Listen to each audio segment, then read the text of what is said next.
dostum. Sadəcə olaraq mən düzdür, indi biraz mən öz belə deyim, təcrübəsizliyimin qurbanı oldum əslində. Bizim məndə sənədlər qaydasında necə oldu məndə vermədilər, yəni.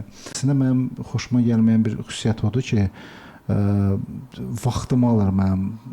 Anlayırsan, məsələn, bir sənədlər almaq, eləmək, həddən artıq çox vaxt alır. Həm vaxt alır, həvəsim ölür ora getməyə, həm vaxt alır, həm belə deyim, planlar axıra qədər belə deyək, konsulun əlindədir.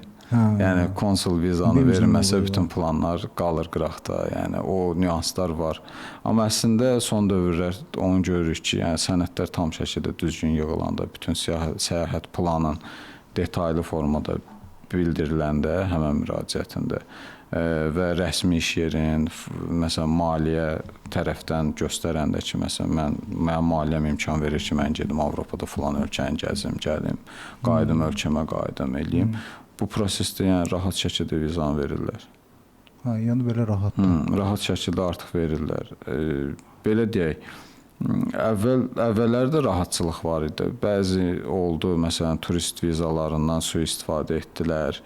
Məsələn, turist vizası aldı adamlar, getdi ora, gəlmədi, qaldı orada. Ona görə biraz proses çətinləşdirildi. Ona görə eləyirlər onu elə.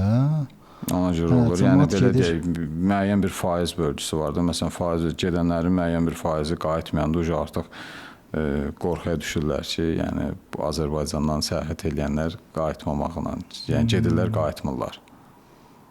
Qayıtmayanda da deport eləyirlər də. Yəni burada deport deyəndə orada biraz fərqlidir düşüncə. İnsan hüquqlarına əsas götürürlər. Məsələn, gedib orada hamısında yox, amma bəzi Avropa ölkələrində kamplar var da, kamplara yaxınlaşırsan, bəs mən qaçqınam deyirsən, səni qəbul edirlər. O tipli yanaşmayla deyirsən. O tipli yanaşmayla qala bilirlər. Aydındır. Amma o da il-ildən çətinləşir, yəni o da asan bir proses olmayıb.